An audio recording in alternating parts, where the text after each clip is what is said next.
আসসালামু আলাইকুম এভরিওয়ান, আপনারা সবাই কেমন আছেন? আশা করছি যে যেখান থেকে আমার ভিডিওটি দেখছেন সবাই ভালো আছেন এবং সুস্থ আছেন।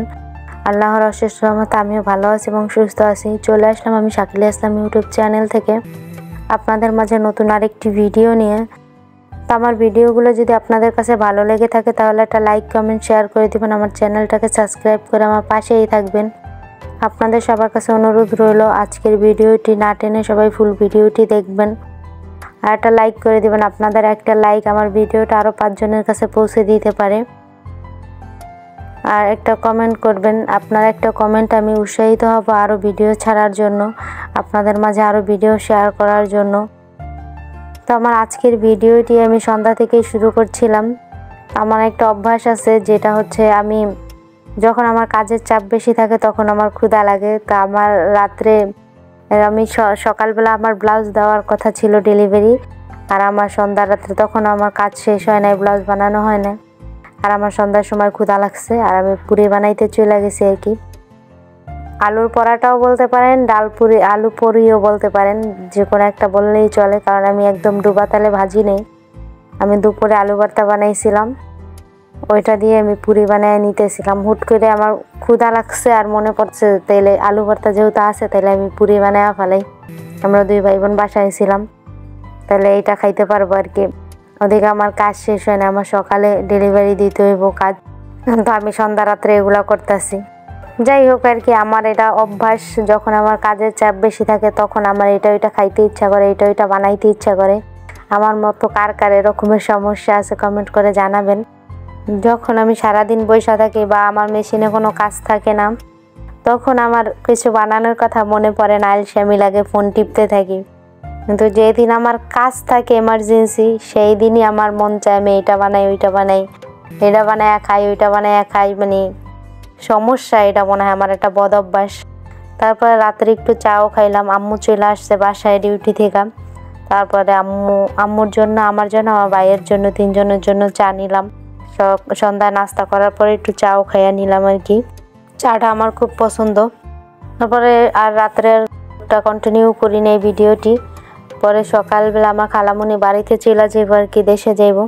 তো বলতেছে আমার নানার জন্য মুরগির গোশ আর গরুর গোশ রান্না করে নিবে। তো আমারে বলতেছিল আর কি রান্না করার জন্য।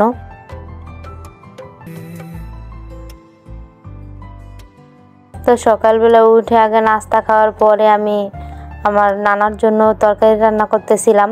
এখানে আমি মুরগির গোশ রান্না করব, কক মুরগি যেগুলারে বলে, ওই আমি শিওর নাম জানি না সঠিকটা আর কি। যাই হোক, আমার কাছে এখন মনে হইতেছে যে, যেটা মনে পড়তেছে এটা কক মুরগি সম্ভবত হবে আর কি। 4-5 কেজি ওজনের যে বড় মুরগিগুলা হয় সেই মুরগিগুলা। তো খালামুনি নিয়ে আসছে বাসা থেকে, তো ওই মুরগিটাই আমি এখন রান্না করব আমার নানার জন্য। রান্না করে তারপরে নিয়ে যাবে আর কি, ওরা বাড়িতে যাবে, এই জন্য। আসলে নানা নানি যতদিন বাইচা আছে ততদিন আলহামদুলিল্লাহ।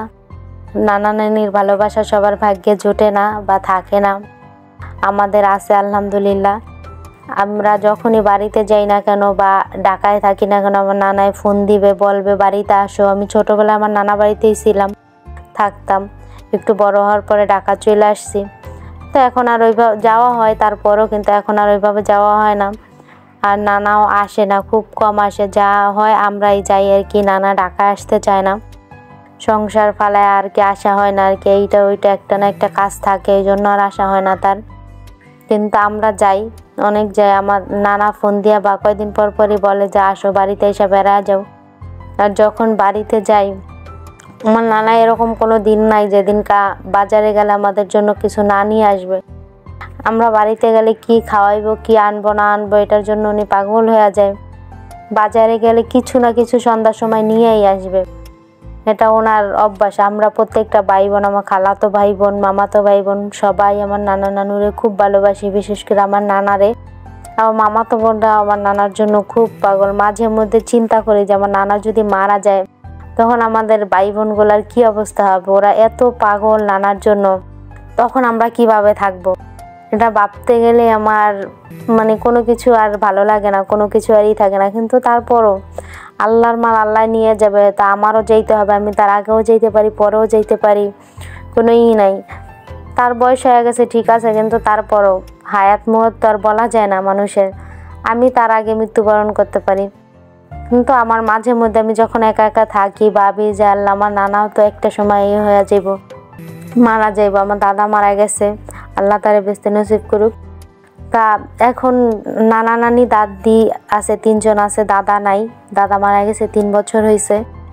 তো একা একা আর কি যখন থাকি তখন ভাবি যে আমার নানা যদি মারা যায় তাহলে আমাদের ভাই বোনদের অবস্থা কীরকম হবে।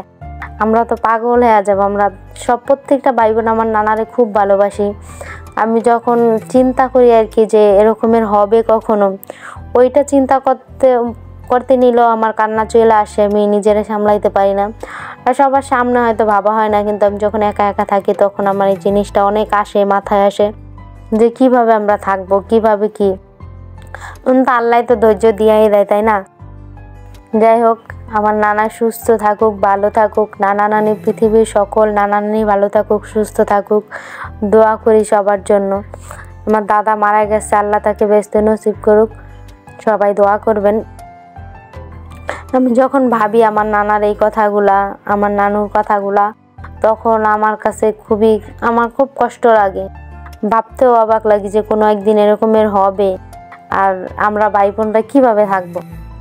এরকম যদি হয় কখনো, জানি না কার ভাগ্যে কি আছে, হয়তো এরকমের হইতে পারে, দেখার সৌভাগ্যও নাও হইতে পারে। এরকম তো কত কিছু হয়, ভাগ্যেও তো কত কিছু জিনিস থাকতে হয়, তাই না? দোয়া করি আমার নানা সুস্থ থাকুক এবং ভালো থাকুক, আল্লাহ সবসময় তার এই সুস্থ রাখুক। তারপর আমি এখানে আবার গরুর গোশও বসায় নিছি। আপনাদের সাথে কথা বলতে বলতে আমার মুরগির গোশটা রান্না করা শেষ। এখন আমি গরুর গোশ রান্না করছি। গরুর গোশটা প্রায় হয়েই গেছে। আমি গরুর গোশের ভিতরে রসুন দিয়ে দিছি একটু। আমার 2টা তরকারি প্রায় রান্না করা শেষ হয়ে গেছে, যে বাটিতেও দিয়ে দিলাম। এখন আমার খালামুনি বাড়িতে চলে যাব। এটার ভিতরে মুরগির গোশ ছিল, মুরগির গোশ আর গরুর গোশ 2টা গোশই আর কি রান্না করে নিয়ে যাইতেছিল। যে মুরগির গোশ আর গরুর গোশ আমি বাটিতে দিয়ে দিছি, এটা নিয়ে বাড়িতে যাইব আর কি। সব ছেলে মেয়েদেরই ইচ্ছা করে যে বাবা মারে আর কি বসায়া, নিজের সামনে বসায়া, কাছে বসায়া একটু খাওয়াই তৃপ্তি মতো, এরকম সবারই ইচ্ছা করে। আমার আম্মুরও ইচ্ছা করে, আমার খালামুনিদেরও ইচ্ছা করে, কিন্তু এই যে সময় সুযোগ যাওয়া আসা হয় না। আমার আম্মু গেছিল অনেকদিন পরে, বাড়িতে গেছিল, কিন্তু উনি অসুস্থ ছিলেন।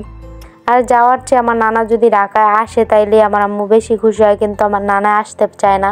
মানে ওনার সংসারের কাজের জন্য উনি আর আসে না ঢাকায়। এই বলে এই মাসে আসবো, কয়দিন পরে আসবো, একটার পর একটা কাজ পড়া যায় আর কি, তারপর আর সে আসতে পারে না, আর আসে না।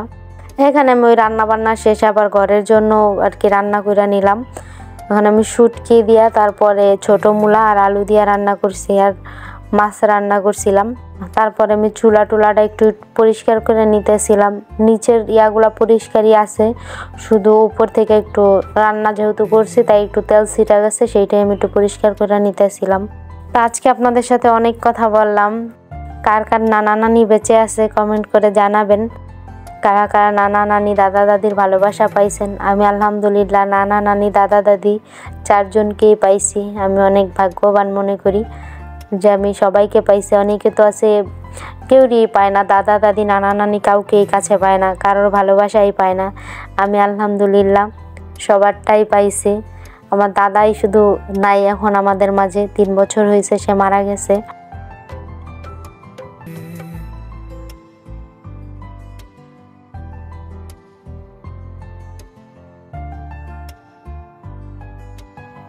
আজকে আমার কথাগুলো এলোমেলো লাগতে পারে, আমার একটু ঠান্ডা লাগছে, আমি ঠিকভাবে কথা বলতে পারতেছি না আর কি। আমার কথার ভিতরে যদি কোনো ভুল ত্রুটি হয়ে থাকে তাহলে ক্ষমা সুন্দর দৃষ্টিতে দেখবেন, আর আমার ভয়েসটা একটু মানায় নেবেন। কথা বলতে আমার সমস্যা হইতেছে, আমার যেহেতু ঠান্ডা লাগছে এটার জন্য। বিকালবেলা আমি একটু ছাদে গেলাম, ছাদে যেয়ে এখানে আমি মিষ্টি কুমড়া গাছ লাগাইছিলাম, সেটা অত ভালো হয় নাই, এজন্য আমি কাইটা ফেলাইছি গাছটা। কাইটা তারপরে আমি এখানে মরিচ গাছ লাগাবো আর কি। আগে এগুলা কাইটা একটু পরিষ্কার করে নিতেছিলাম। আমার কাছে গাছ লাগাইতে খুবই ভালো লাগে। আমার বাসায় আগে প্রচুর গাছ ছিল, এখন একটু কম। তারপর আমি চেষ্টা করি আর কি সময় করে একটু লাগানোর জন্য, একটু গাছের সাথে সময় কাটাইতেও ভালো লাগে। তো আমি লাগানোর একটু চেষ্টা করি। আগের মতো হয়তো লাগাই না, কিন্তু এখনও আবার চেষ্টা করতেছি আর কি অল্প অল্প করে একটু সব কিছু লাগানোর জন্য। এখানে আমি একটা বোম্বাই মরিচ গাছ লাগাইতেছিলাম। আমার বাসার বেলকনিতে 4টা বোম্বাই মরিচ গাছ আছে। তো আমি এখানে টবের ভিতরে বেশি হয়ে গেছিলো আর কি, এই জন্য আমি একটা আবার নিয়ে একটু ছাদে লাগাইতেছিলাম। আর 4টা আমি আমার বাসার বেলকনিতেই রেখে দিছি। আমার কাছে আমি এই মরিচের বীজগুলা ফালাইছিলাম বাজার থেকে কিনা আনা পাকা মরিচ থেকে, ওইখান থেকে আমার 5টা চারা উঠছে আর কি। এখানে আমি একটু করলা গাছের পাতাগুলা লাল লাল হয়ে গেছিলো, সেগুলো একটু কাইটা পরিষ্কার করে দিতেছিলাম। আমার এখানে করলা গাছেও 3-4টা করলা ধরছে, একটা একটু বড় আরগুলো একটু ছোট ছোট অপায় বের হইতাছে। আমি যখন ভিডিওটা করছি তখন অত বড় হয় না আর কি, গাছের একদম নিচে অনেক জংলা জংলা হয়ে গেছিলো, পাতাগুলো লাল হয়ে গেছিলো, এই জন্য আমি পাতাগুলো সব কেটে দিতেছিলাম। গাছের নিচের পাতাগুলো তো এমনিই জয়রা যায়, ওগুলা কাইটা দিলে একটু গাছে শক্তি পায়, বেশি ভালো হয় আর কি গাছগুলা। উপরের পাতাগুলোর জন্য একটু জোর পায়, এই জন্য আমি নিচের সবগুলা পাতা আস্তে আস্তে করে কাইটা দিতেছিলাম, পরিষ্কার করে নিতেছিলাম আর কি, যাতে গাছটা একটু খোলামেলা থাকে আর কি, খোলামেলা হয় এই জন্য। যাই হোক, আমার আজকের ভিডিওটি এই পর্যন্তই। আমার ভিডিওর কোনো একটু অংশ যদি আপনাদের কাছে ভালো লেগে থাকে তাহলে একটা লাইক কমেন্ট শেয়ার করে দিবেন, আমার চ্যানেলটা সাবস্ক্রাইব করে আমার পাশেই থাকবেন। যারা এই পর্যন্ত আমার ভিডিওটি দেখলেন সবাইকে অনেক অনেক ধন্যবাদ এবং অনেক অনেক ভালোবাসা রইল আমার পক্ষ থেকে। সবাই ভালো থাকবেন এবং সুস্থ থাকবেন, আমার জন্য সবাই দোয়া করবেন। আর একটা কমেন্ট করে যাবেন আমার আজকের ভিডিওটি আপনাদের কাছে কেমন লাগলো সেটা জানিয়ে যাবেন। আপনাদের একটা কমেন্টে আমি আরও উৎসাহিত হব আপনাদের মাঝে আর একটা ভিডিও শেয়ার করার জন্য। তো আপনাদের মাঝে হাজির হব আবার অন্য কোনো সময় নতুন কোনো ভিডিও নিয়ে। সেই পর্যন্ত সবাই ভালো থাকুন এবং সুস্থ থাকুন, আমার জন্য সবাই দোয়া করবেন। আসসালামু আলাইকুম।